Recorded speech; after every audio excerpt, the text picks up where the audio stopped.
안녕하세요. 지극히 평범한 시민 지평씨입니다. 제가 이 방송하면서 이렇게 저 나름대로 추구하는 거는 제가 어떤 전문적인 지식으로 무장된 게 아니고 세상사 뭐 여러 가지 얘기를 하는데 그 남들하고 대화하는 데 있어서 빠지지 않을 정도 뭐 그 정도만 제가 알기 때문에 아마 이 방송 들으시는 분들도 뭐 그 정도만 바라시고 들으시는 게 맞지 않나 싶고, 오늘 바로 전에 방송한 거에 좀 잘못 말씀드린 게 있어서 조금이나 도움이 되고자 했던 게 누가 될까봐 일단 정정을 좀 하겠습니다. 빼먹은 거 얘기하고요. 그리고 나름대로 제가 그전에는 번호를 안 매겼는데요. 한 번도 뭐 내린 적이 없습니다. 이것도 뭐 저 개인적으로는 하나의 역사니까. 그래서 뭐 나름 책임감을 갖고 또 뭐 너무 이렇게 뭐 잘못하는 말을 하면 안 되니까. 그리고 또 하나는 나중에 리뷰할 때 뭐 몇 번 방송 이러면은 그럴 것 같아서 뭐 그렇게 하겠습니다. 먼저 저번 방송에서 이 중요한 거를 좀 빼먹어서 그 중국이 역사 왜곡한 뭐 설명이 잘못된 건 없고요. 그 내용 중에 또 중요한 거를 빼먹어서 그게 뭐냐면, 여기가 이렇게 만리장성이 있지 않습니까? 여기 갈석산이 있고. 근데 자기들이 주장하는 황하 문명은 이쪽에 있는데 이쪽에서 요하 문명, 뭐 특히 같은 말이지만 홍산 문화가 나왔는데 자기들보다 몇백 년 몇천 년도 앞서고 1500년인가 2000년도 앞서고 뭐 자기들의 원조인 게 나왔단 말이죠. 그런데 유물이 다른 거예요, 자기네들 거하고. 그러니까 이게 어디에 거라고 보통 나오면 동이족 거라고 나오는 거예요, 동이족. 그러니까 얘네들이 역사를 통째로 바꾸는 게 먹고 살만해지니까 이제 역사를 뚜려 보니까 동이족이 각골문자도 동이족이 만들고 치우천왕도 동이족이고 이 홍산문화도 동이족이니까 얘네들이 이게 다 자기네들 거라고 지금 주장하기 시작하는 거예요. 그래서 이 낙랑군 이 어디 위치해 있냐 그랬을 때 만리장성이 시작되는 곳이며 갈석산이 있다 여기잖아요. 근데 이 요하 문명과 이 한사군이 여기 있다는 걸로 만들기 위해서 만리장성 이렇게 지금 만들어 버린 거예요. 지들은 지금 이렇게 나옵니다. 지들 교과서나 이런데 아주 기도차잖아요. 근데 이 빌미를 준 게 이병도라고 이 한국 사학계의 거두라고 그럴까요? 하여튼 이 사람으로 시작됐다고 봐야 돼요. 근데 또 여기서 신민사학이죠. 그냥 일본에서 다 배웠기 때문에 여기 있다고 해버린 거예요. 낙랑군이 어떤 근거도 없어요. 그냥 여기 있을 것이라고 추론하는 거예요, 이 사람이. 그러니까 중국 애들이랑 일본 애들이랑 신나서 지금 서로 다 이용해 먹는 겁니다, 지금 이거를. 근데 이 조작질 하는데 걸림돌이 갈석산이란 말이죠. 그래서 우리나라 여기를 막 찾아보고 막 여기서 갈석산을 찾아봤는데 없어요. 근데 이걸 그럼 여기다 갖다 놔야 되는데 중국 애들은 아니 만리장성도 이렇게 그어버리는데 이걸 못 갖다 놓겠습니까? 근데 이 거짓말도 정도가 있다고. 이 갈석산이 요 만리장성 바로 요 아래에 있거든요. 그러니까 여기 역대 훌륭한 황제들이 여기 다 와본 거예요, 갈석산에. 왜? 자기들 만리장성이 여기 있으니까 자기들 여기 훌륭한 우리한테는 당했지만 수양제, 당태종 이런 사람들이 보통 사람들이 아니에요, 중국에서. 근데 우리나라에서 박살났잖아요. 중국 애들은 그거 기술도 안 해요. 그리고 또 한 가지는 일본 660년에 백제가 망했다고 우리가 배우고, 백강전투에 대해서는 교과서에서 거의 안 나오지만 큰 전투거든요. 663년도 부흥에서 이 나당 연합군과 백제와 왜죠 그때는 왜에 연합군이 붙었는데 나당 연합군이 승리를 한 거죠. 그때 저는 수만 명이 갔다고 일본으로 갔다고 얘기를 했는데 그게 잘못됐더라고요. 뭐 틀린 얘기는 아니지만 일본 학자는 10만 명이라고 얘기를 하네요. 그리고 우리나라에서는 30만 명이라고 얘기를 하네요. 그러니 벌써 몇 년 전 얘기입니까 이게.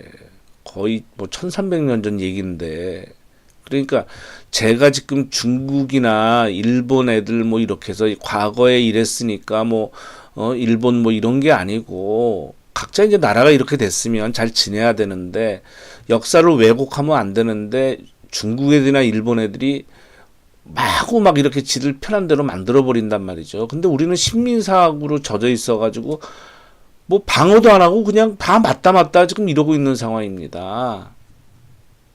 그러면 일본 애들 입장에서는 어차피 문화나 문명이란 게 뭐 중국을 통해서 우리나라를 통해서 일본으로 건너간 게 뭐 기정사실이니까 뭐 많은 걸 뭐 문화와 문명을 받아줘서 고맙긴 한데 하여튼 우리가 뭐 잘못 이렇게 전쟁을 해서 미안하다고 이렇게 진솔한 사과를 해야 되는데 그게 아니잖아요. 호시탄탄 기회만 노리고 있으니까 저도 이제 방어하는 차원에서 그렇게 얘기를 하는 거고요. 그래서 주로는 백제지만 이 가야에서 넘어가서 먼저 일본은 장악을 했어요. 근데 나중에 이제 한 100년 정도 안 돼서 이제 백제가 망해서 이제 왕창 가버려 가지고 가야를 또 쫓아내 버렸어요. 그 지배계층에서. 그러니까 일본 왕실과 지배계층은 가야에서 백제로 변한 겁니다. 그리고 고구려는 고구려대로 이쪽으로 가서 또 북쪽에서 이렇게 한 거고. 그러니까 어떻게 보면 이 지배계층 애들은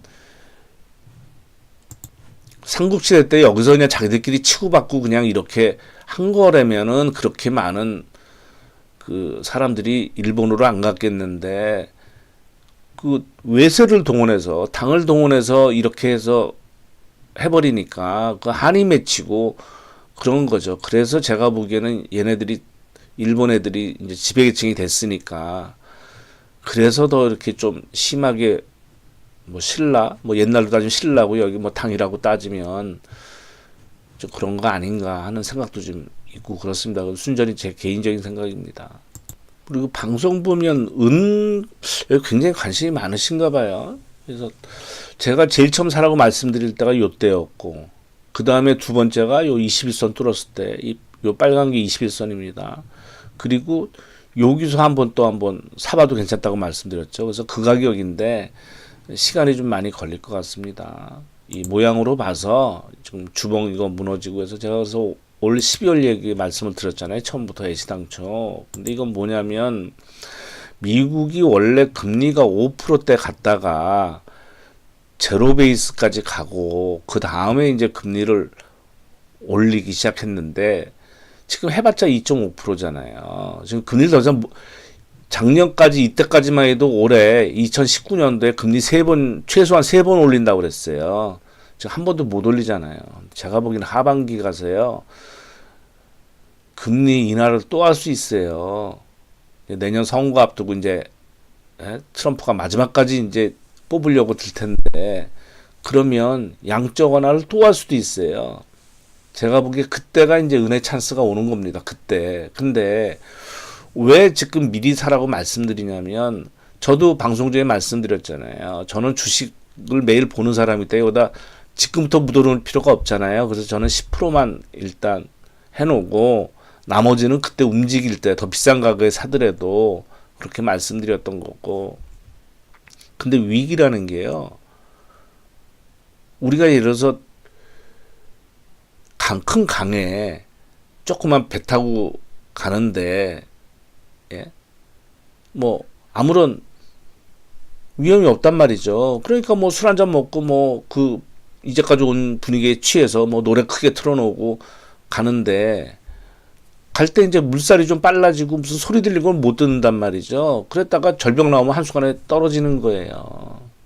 저는 그게 온다고 보는데 그 연도가 언제냐가 문제죠. 왜 트럼프가 이제 연중까지 장악을 한 것 같으니까 그래서 이 부분은 제가 지금 상당히 조심스러운데, 제가 아유 뭐 증권사 뭐 30년 생활하면서 하던 일이 이건데, 제가 유튜브 하면서 뭐 모르는 분들한테 뭐 종목 추천을 했다가 요거도 먹고 그럴 필요가 하등이 없잖아요. 회사에서야 일할 때 제가 급여를 받으니까 그런 걸 하지만, 근데 이쪽에 관심 많은 분들이 있어서 제가 보통 한 승률은 한 60% 70% 되는데, 이게 딱 된다 안 된다고 말씀은 못 드리죠. 그래서 참고로 말씀을 드리겠습니다. 한 10% 수익은 나지 않을까 싶은데, 기본으로. 이 경동 인베스트라는 회사인데요.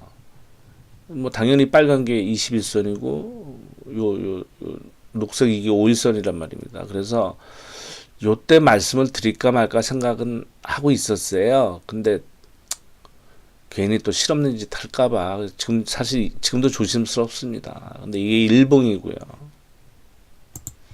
이게 주봉입니다. 최저가 35,000원, 뭐 장중 이거죠. 지금 42,000원인데 이게 21선에 지금 주봉 21선도 이렇게 살짝 올려놨단 말이죠. 월봉 보면 뭐 험악하죠. 13만 원에서 지금 4만 원까지 떨어진 거니까 그 사이에 큰 뭐는 없었습니다. 뭐 특별한 건 없고, 회사 뭐 합병 뭐 이렇게 인적 불안한 건 있는데 이 그래프 모양은 마찬가지니까. 그래서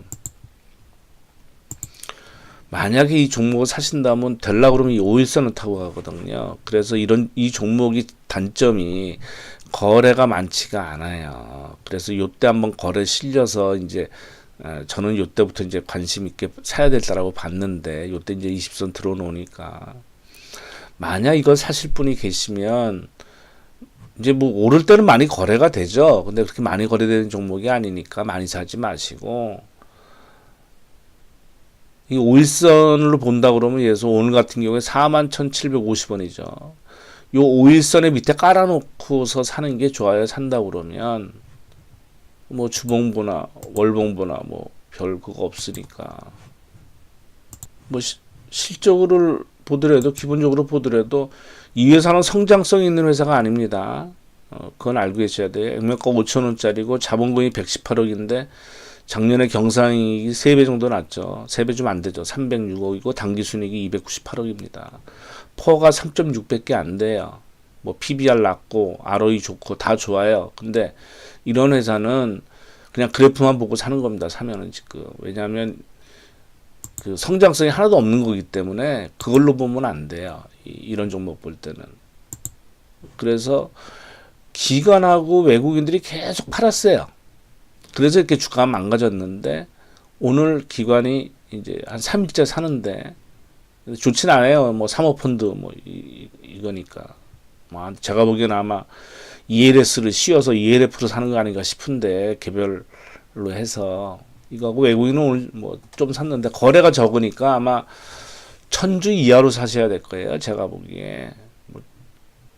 뭐 저는 뭐 더 사지만 그거보다는 더 사놓은 것도 있고. 뭐 주식 투자는 뭐 본인의 판단과 책임하에 하는 거고요.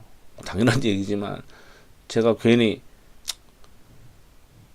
이 방송하면서도 뭐 몇 분 안 들으시니까 저는 도움이 됐으면 해서 드리는 말씀인데, 뭐 미래는 누가 알겠습니까? 그래서 상당히 조심스러워요. 그래도 그냥 제 마음이 아주 좀 그런 마음입니다. 결과물은 뭐 어떻게